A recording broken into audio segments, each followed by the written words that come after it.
Alright, so it's Wednesday out here. Wednesday morning. And I haven't had the privilege of showering in almost a week. And I mean, I've been keeping hygiene. I mean, the moving day, Monday, I did that little shower thing for you guys. And, you know, it was a real quick, brisk shower for the stinky parts. But I really didn't get everything else good. And then last night I did a real good wipe down of everything. I mean, I took a real good hoe bath. And then, I don't know, I feel like I need a shower today. So, I was gonna go do music and all this other stuff, but that's when I thought I was getting a shower last night. And I'm not gonna go into the inner city today. I will do that tomorrow, but today I'm gonna focus on hygiene and personal care today. And that's gonna include collecting grass for my foundation of my house, and some yoga, and some hopefully get into this gym over here, get a gym membership and take a shower. That's my biggest thing. So believe it or not, I just took a brisk one in that, and it was cold but very, very refreshing, and I actually found it very, very healing. And oh, I smell so good now. I feel so good now. I feel all the good energy around me, and I'm going to do some meditation and yoga now. Ah, the life of Son of the Man. The Son of Man, the life of, you gotta try it.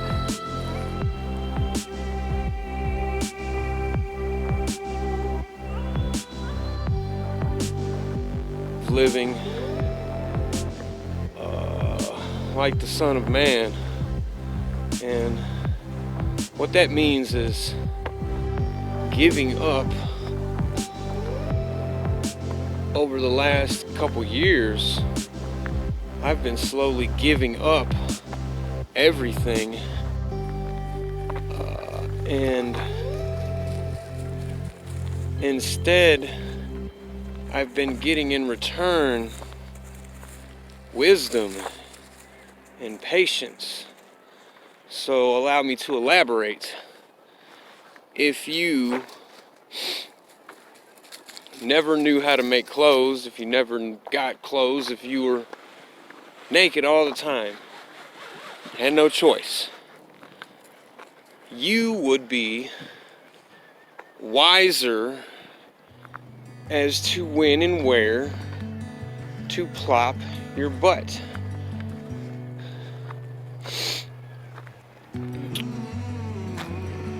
Same thing with shoes. People who don't wear shoes have to be careful where they walk. So, in short, our possessions really make us kind of like these bulky knights of the Middle Ages, in my opinion. And without it, we have to learn how to be, you know, dancers on the water. We have to learn grace. And that is what this lifestyle is teaching me. Grace, patience, wisdom, gratitude. It's just making me all around a happier person. And the less I have, the more I gain. The less the more I give away materialistically, the more I seem to gain. spiritualistic. Wait.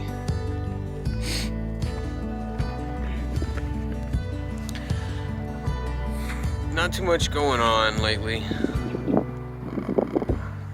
Yesterday was number 8. I think I accidentally thought it was number 9 all day because I was just having I don't know, I was just really relaxed yesterday and really didn't care what day it is, I guess. So, but today is Thursday. Today is number 9, and I just got back from getting some provisions, and the only thing that I need to do really at this time is camouflage my camp a little bit better. And I went and got some padding and some more insulation because I could spend a couple hours gathering grass, but I really just don't, I kind of just don't want that attention, for one, and 2, this blanket was really cheap, a couple dollars at the thrift store, so it's like a big old beanbag, kind of like a big old beanbag chair I'm sitting on. So I'm going to use that for some padding underneath me, and I got another blanket in there too for some more insulation, so it's supposed to drop down again. Tomorrow I have to go get shoes,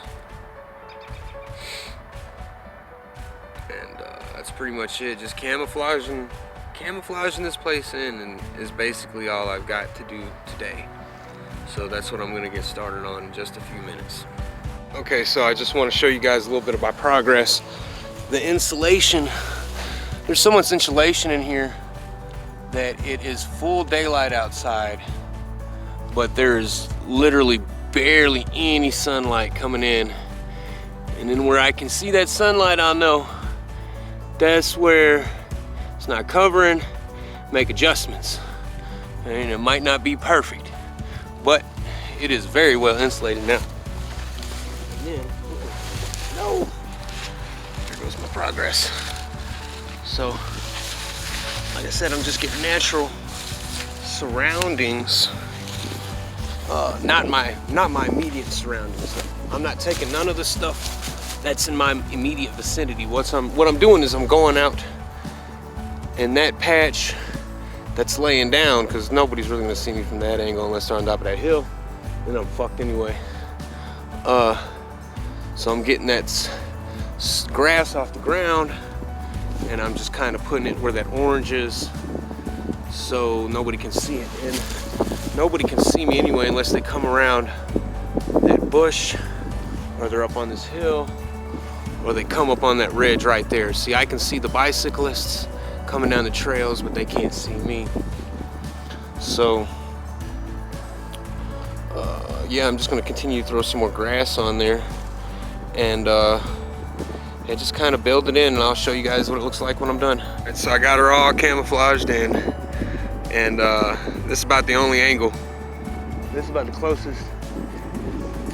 You got to be this close to see it, basically, what I'm trying to say, because I got that all the way zoomed in. And I mean, I can see it from right here, but I bet y'all can't. And I mean, when you walk up, you've got to come in from the right over here, or you're going to be walking from this trail behind me, because this is pretty much on the outskirts. But like I say, I'm pretty dang set. I mean, you have to get right up on it. The top is a little bit exposed, but I'm going to work on that later. I just wanted to make sure nobody could see that orange. And, you know, it kind of looks like a little hut covered in branches and grass now. And that's going to keep it from really standing out for Dudley Do-Right or any of the old folks who want to complain about, there's somebody living in the park in a tent, it's not natural. That's more natural than you living in a house, I guarantee it. So it feels a lot better. I'm a lot calmer living out here. I feel a lot more healed. He's a lot more himself because he doesn't have to constantly be on this leash. But then he does hate the little sticker burrows that get in his feet. He's always stepping on cactus out here. It is really rough country out here. This is desert country, kinda. And when I was gathering the grass and stuff, my hands got pretty eat up. Got some big old splinters in there. Yesterday a cactus caught me. But overall, man, I wouldn't change. I wouldn't trade this for hundreds of thousands of dollars, folks. I really wouldn't. I'd still take the $100,000, but I wouldn't get a house. I wouldn't get a car. I'd go get me a mule. I'm telling you, once you've unlocked your mind and once you find that sweet total bliss and you don't have that nagging thing eating at you all the time. Now, it gets to me every once in a while. It's not dead, but it's just not nagging to get out. It's not nagging to do stuff. It's not, what are we gonna do next? What do we do next? I'm pretty much just like, what am I gonna enjoy next? What is there in this very moment to enjoy next? Am I gonna enjoy the grass, the trees, the peace, the quiet, the passing of the cars, the birds chirping? What is there to be enjoyed in this very moment? Not going and seeking what there is to enjoy, not getting mad because you don't find nothing. There is something to enjoy in this moment, no matter where you are or what you are doing. It's up to you to find it.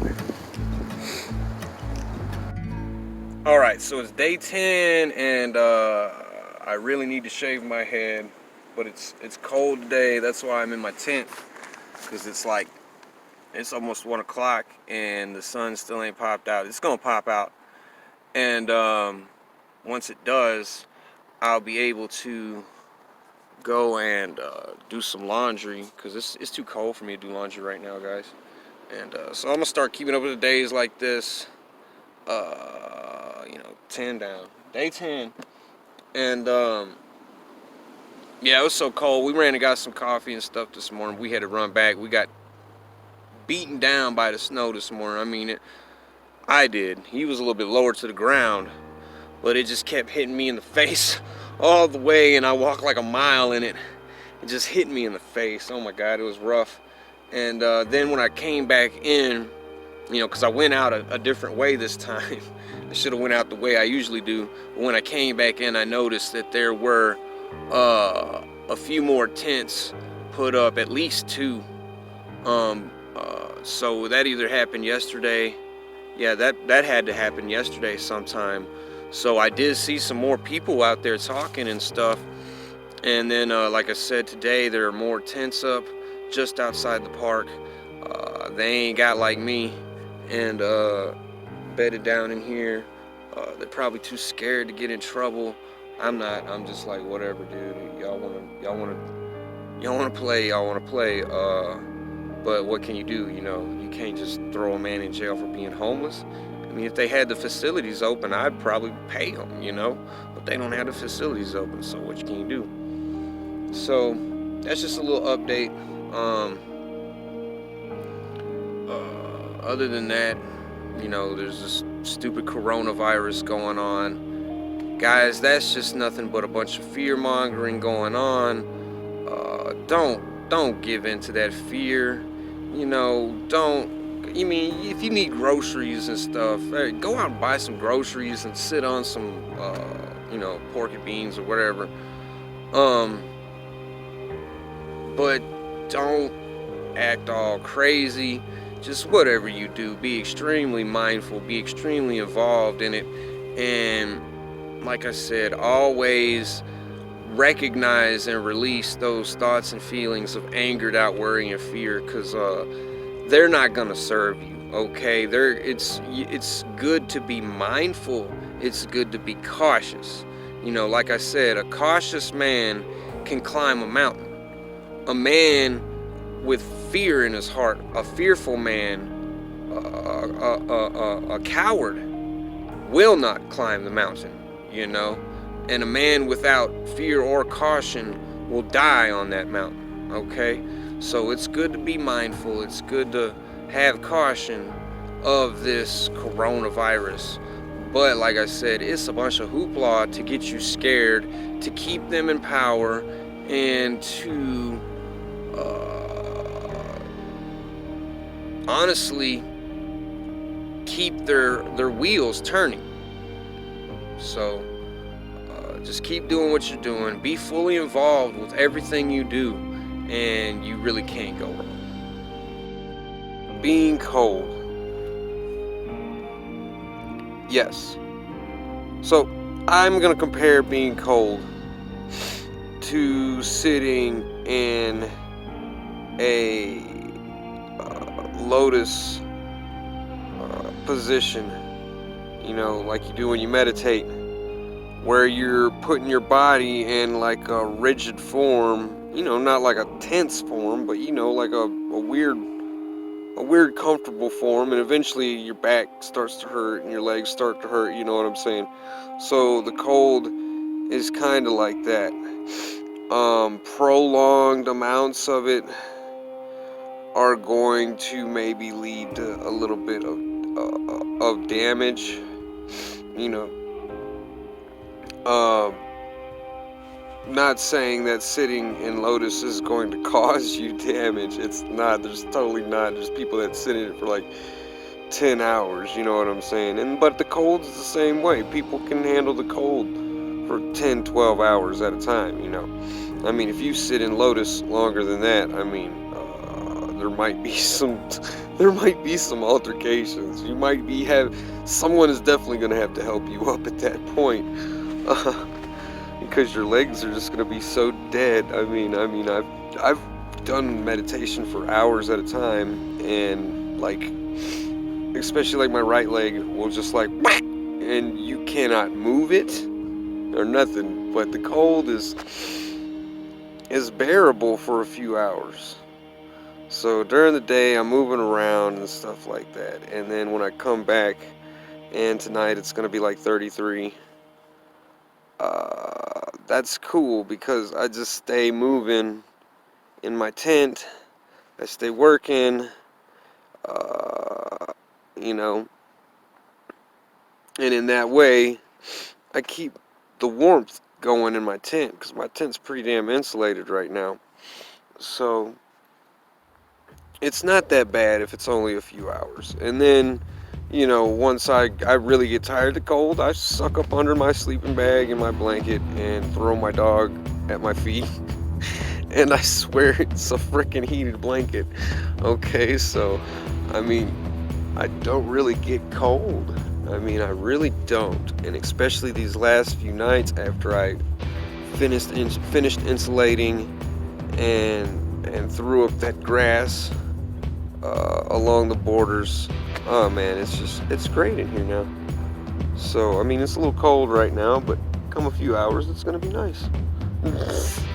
So also day number 12, and I just got back from my first day of work.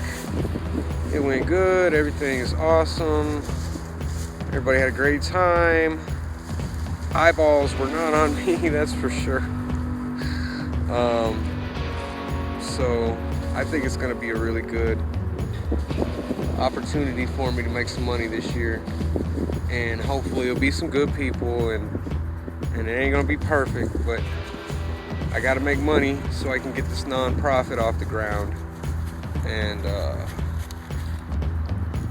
get my, get it launched. And once I get it launched, I can go around the country, hiking about the country, collecting, canvassing for my cause, which is going to be a facility here in Colorado that's going to be, it's not just going to be it's not going to be a drug addiction center. It's going to be an addiction center.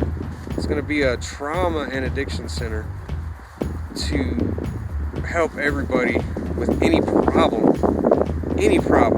Doesn't matter what your problem is: PTSD, drug addiction, sexual abuse, matter what the problem is, my program will solve it.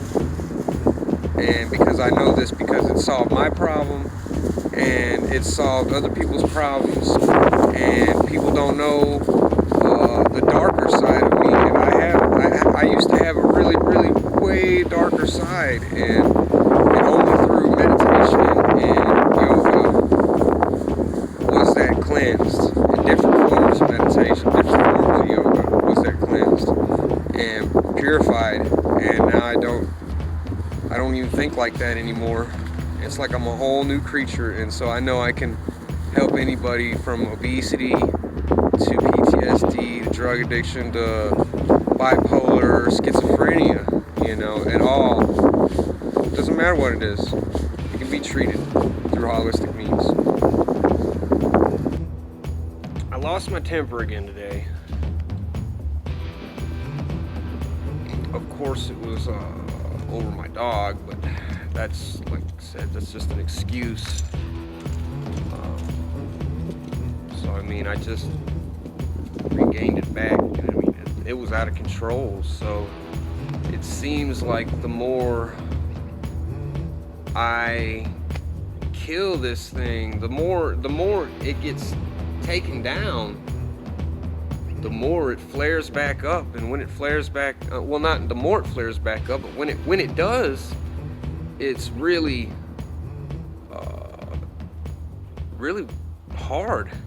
It comes back in full force and better. So I mean, I'm not feeling it as often. Not this little ego. I'm not feeling it as often. But like I said, when I do feel it, when it does flare up, it is very potent now, and it takes a little bit more effort to gain that control back. So I'm going to continue to meditate on this. I'm going to continue to kick the worm's ass into the dirt, and I'm hoping that I don't have to go through this too much longer, because every time I lose my temper, man, it's just like, it's freaking chaos inside, and I'm just trying to hold it together, you know, and I feel like I don't have any control at all when it does that. So I don't like to be in public. I don't like to be around people, and my ego has been like this in the past, and I kind of stifled it for a little while, and now it's coming back like this, and I'm not liking it. I'm not digging it at all. So like I said, it's not as often, but it is in full force. And I came out here and I did a different style of chakra meditation. I just made this style of chakra meditation up out of the blue, and I don't know if it's already a thing, but I'm going to continue to practice this certain style of chakra meditation, because after 2 years of doing this chakra meditation, I got to kind of change it up and work on ways to refocus my mind on it. So it is a challenge. It is a challenge every time. So you just think, well, it's not a challenge, but it is. It's a challenge to sit there and keep attention on the energy centers inside your body, you know? Most people don't even believe in them, let alone to sit there and pay attention and try to temper these energies and, you know, mold these energies and balance these energies the way they ought to be. So I'm going to continue to do that. I'm going to do that every day now.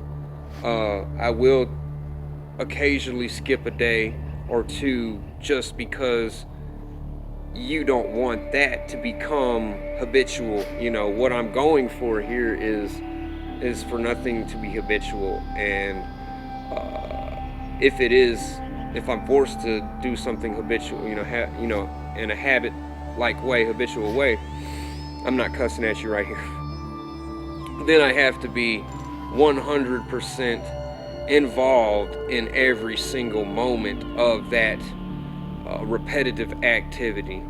And so when you do that too, that also is a good way to destroy and disembody that little ego.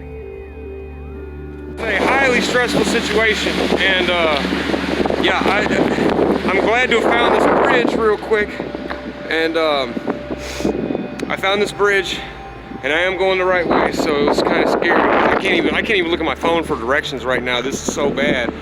It's complete whiteout, complete blizzard. So I'm gonna bear with it. I'm gonna stick with it. I'm gonna keep doing my counts, counting backward from 9 in this stressful situation. So.